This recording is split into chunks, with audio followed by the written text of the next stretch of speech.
Bienvenue dans ton avion direction le bonheur. Je suis Angélique, ta coach en confiance en soi. Si tu aimerais prendre confiance en toi, être heureux, prendre le contrôle de ta vie, alors ce podcast est fait pour toi. Je viens te partager mes conseils mais aussi des exercices qui te permettront d'améliorer ta vie et surtout ton bien-être. Alors attache ta ceinture et tiens-toi prêt, l'avion va décoller.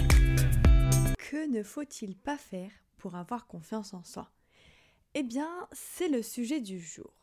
Dans cet épisode, j'aimerais te partager les 4 erreurs à éviter pour avoir confiance en soi. C'est parti, let's go. Première erreur, pratiquer l'auto-sabotage. Quand tu manques de confiance en toi, tu vas avoir tendance à t'auto-saboter et cela de manière inconsciente. Tu vas devenir beaucoup plus dur avec toi-même. Tu vas utiliser des mots négatifs et rabaissants pour te décrire. Mais est-ce que ça te permet d'avoir plus confiance en toi ? Eh bien, pas du tout. Si tu veux développer ta confiance en toi, il va te falloir remplacer cet auto-sabotage par de la bienveillance en te complimentant. Par exemple, au lieu de te dire je suis vraiment nul, dis plutôt je n'ai peut-être pas réussi cette fois-ci, mais je vais réessayer car je sais que j'en suis capable. En fait, tu vas remplacer ta croyance limitante par une pensée positive, par une affirmation positive. Mais attention, il ne suffit pas simplement de se le répéter de temps en temps. Non. Il faut que tu te répètes cette affirmation positive tous les jours. Et surtout, il faut que tu y crois fermement. Car si tu n'y crois pas, ça ne marchera pas du tout. Et surtout, il va te falloir passer à l'action. Parce que si tu n'agis pas, tu n'auras aucun résultat. Et comme je dis souvent, la meilleure manière d'atteindre ses objectifs et d'avoir des résultats, c'est de passer à l'action. Reprenons l'exemple d'avant, si tu te dis « je suis vraiment nul », en plus de remplacer cette phrase par une affirmation positive, tu vas aussi faire des actions qui vont te permettre de petit à petit contredire cette croyance. C'est-à-dire que tu vas te demander « qu'est-ce que je pourrais faire ?» pour me sentir moins nul. Et tu vas faire tout ça. Ça peut être lire tel livre, se former sur tel sujet, faire l'exercice de sport que tu trouves dur, etc. Tu vas prendre plusieurs actions qui vont te permettre de contredire cette croyance limitante. Ensuite, deuxième erreur, se comparer aux autres. Qui dit manque de confiance en soi, dit comparaison aux autres. Et quand on va se comparer, on va se dénigrer face à l'autre en énumérant tout ce qu'il a de plus que nous. On va regarder seulement nos défauts et seulement les qualités de l'autre. On va l'envier, on va se rabaisser.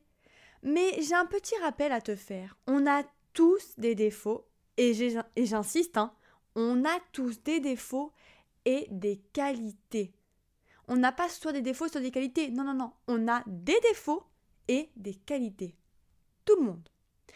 Pour avoir confiance en toi, il va falloir arrêter ça. La comparaison, c'est fini. Maintenant, place à l'inspiration. Au lieu de te comparer aux autres, inspire-toi d'eux.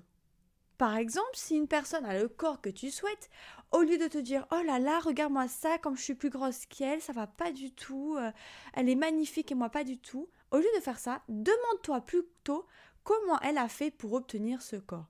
Et tu peux même aller lui demander. Et ensuite, passe à l'action encore et encore. Troisième erreur, se focaliser sur ses défauts. Comme toute personne, tu as des défauts et des qualités. C'est exactement ce que je te disais au-dessus. Ce ne sont pas seulement tes qualités ou seulement tes défauts qui font qui tu es aujourd'hui. Non, ce qui fait qui tu es, ce sont les deux réunis. En te focalisant seulement sur tes défauts, tu ne vois qu'une seule partie de toi. Puis ta confiance en toi va baisser puisqu'on a tendance à voir nos défauts comme quelque chose de négatif. Mais pourquoi ne pas apprendre à aimer ses défauts ?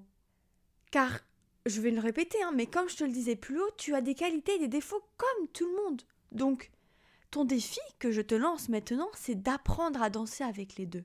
Apprends à danser avec tes qualités, mais aussi avec tes défauts. Et enfin, quatrième erreur, rester dans sa zone de confort.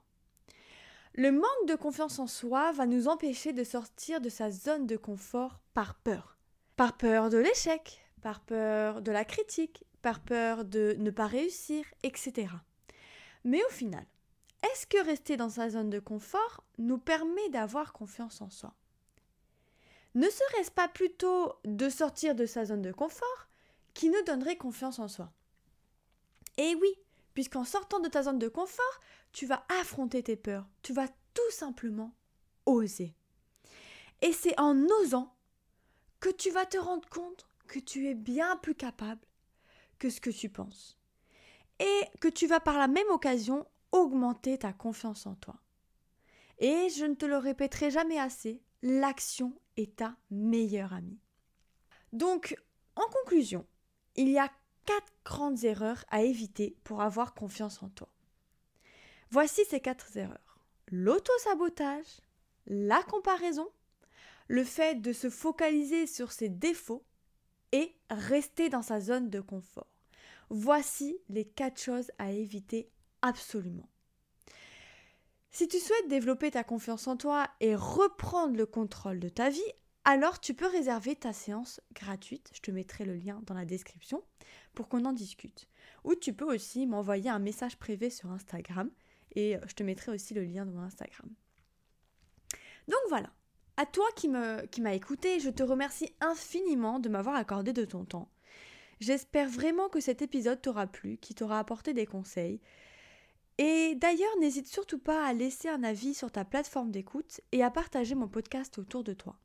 Je t'en serai hyper reconnaissante. Je te dis à très bientôt, je te souhaite une magnifique journée et bon voyage direction le bonheur. Bye!